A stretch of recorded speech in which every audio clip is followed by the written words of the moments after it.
My biggest mistake does not define me.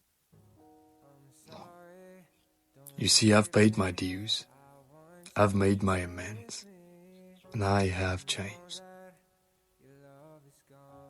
I'm not gonna allow my past or this beautifully broken world to define me. It's enough that I have to carry that around with me for the rest of my life. But I'm a good person. I'm kind. I'm loving. And I'm strong. But I'm just human. And I remind myself that this is a life of progress, not perfection.